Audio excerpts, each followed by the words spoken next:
Chapter की शुरुआत में हम देखते हैं वांगजुन को, जो दरवाजे से कान लगा के बातें सुन रहा होता है। वो अपने मन में सोचता है, मुझे कुछ सुनाई क्यों नहीं दे रहा? क्या वो अंदर उसे टॉर्चर कर रहा है? क्या उसने सब कुछ कन्फेस कर दिया? और फिर वो दरवाजे को जोर से पीटने लगता है। वो कहता है, दरवाजा खोलो मिन। और फिर वो कहता है, अगर तुम दरवाजा नहीं खोलोगे तो मैं दरवाजे को तोड़ दूंगा।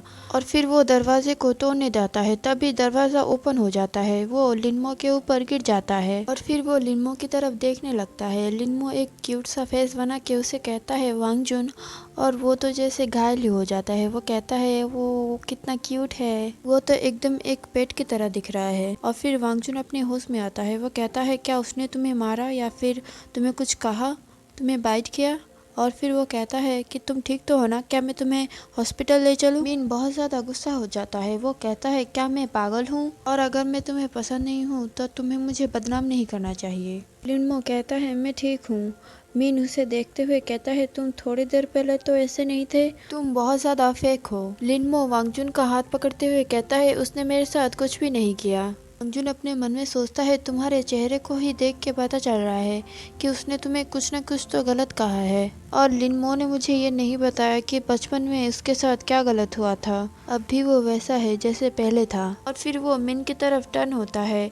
वो मिन के ऊपर एक फाइल फेंकता है, जो जाके सीधे मिन के चेहरे पे लगता है और उसके नाक से खून बहने लगता है। वांगजुन कहता है, ये फॉरेंसिक रिपोर्ट है। फॉरेंसिक विशेषज्ञ ने कहा है कि उसके कान के पीछे एक छेद था। उसे 10 ml नशा दिया गया था, जिस वजह से वो मरा था। और हम उसके मरने से 2.5 घंटे पहले ही बार से बाहर आ गए थे। मिन कहता है, अगर किसी इंसान में नशा इंजेक्ट किया जाए तो वो कुछ ही मिनटों में मर जाएगा, तो फिर ये दोनों टाइम मैच क्यों नहीं कर रहे? वांगजुन कहता है, तुम बिना एविडेंस के अरेस्ट वारंट रिक्वेस्ट नहीं कर सकते। उसे अभी इसी वक्त जाने दो। और अगर मैंने उसके बॉडी में एक छोटा सा भी चोट का निशान देखा तो मैं तुम्हें बुरी तरह से हरा दूंगा। मिन उस फाइल को ओपन करते हुए कहता है, पर उस कांच के टुकड़े में लिनमो के फिंगरप्रिंट्स हैं और हमें अभी भी उस पे शक है। वांगजुन कहता है, तुमने उसे उल्टा पकड़ा है। और फिर मिन उस फाइल को सीधा करता है। वांगजुन कहता है, टेक योर टाइम, अब हम यहाँ से जा रहे हैं।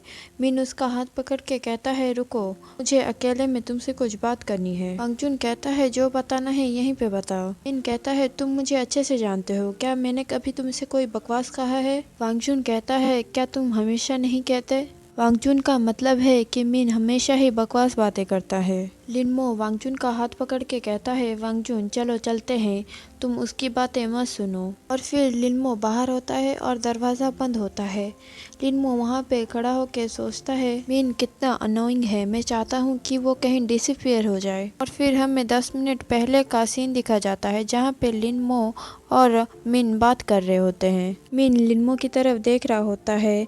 लिनमो उस वार वाले लड़के की डेड बॉडी की पिक्चर देख रहा होता है और वो स्माइल कर रहा होता है। मिन कहता है, मैं पहली बार किसी को देख रहा हूँ जो एक डेड बॉडी की पिक्चर को देख के स्माइल कर रहा है। लिनमो कहता है, मैं उस मरने वाले इंसान के जगह पे नहीं हूँ, तो क्या मुझे इस वजह से खुश नहीं होना चाहिए? मिन कहता है, ठीक है, पर उसके लिए थोड़ा सा सहानुभूति तो रखो। लिनमो कहता है, मेरे पास उस तरह की कोई चीज़ नहीं है। मिन कहता है, तुम जैसा इंसान कैसे दुख महसूस कर सकता है? तो क्या दूसरों को मार के तुम्हें मजा आता है? तुम कोल्ड हो और इमोशनलेस हो और तुम खुद को कंट्रोल नहीं कर पाते और तुम्हें एंटी सोशल डिसऑर्डर और दिमागी बीमारी है। लिनमो कहता है, ऑफिसर जल्दबाजी मत करो, मैं फिर से कहूँगा कि मैंने उसका मर्डर नहीं किया। मिन कहता है, क्रिमिनल्स भी यही लाइन कहते हैं। लिनमो कहता है, कोई भी अपराध प्रूफ ना होने तक अपराधी बेकसूर होता है, यही बेसिक लॉ है। तो तुम मेरे साथ इतना अलग व्यवहार क्यों कर रहे हो? लेट मी गेस, कल रात तुम गए थे बार में और तुमने उस डेड बॉडी की छानबीन की और आधी रात तक तुम उस केस में ही काम करते रहे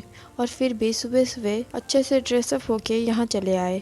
तो क्या इसका मतलब ये है कि ये तुम किसी को दिखाना चाहते हो? वरना तुम इतने प्यारे बनने की कोशिश क्यों कर रहे हो?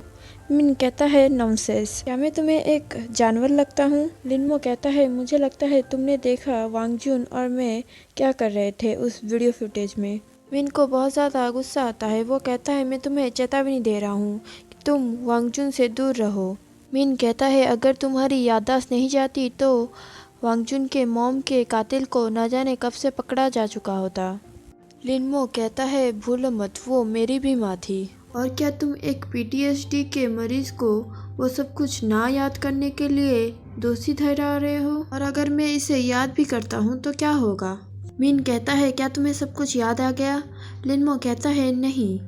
और फिर मीन उसका कॉलर पकड़ते हुए कहता है, तुम्हारी हिम्मत कैसे हुई मुझे बेवकूफ़ बनाने की? और फिर लिनमो मुस्कुराते हुए कहता है, लेकिन वांगजुन जब तक उस मर्डरर का इंफॉर्मेशन मुझसे नहीं निकालता तब तक वो मुझे नहीं छोड़ेगा।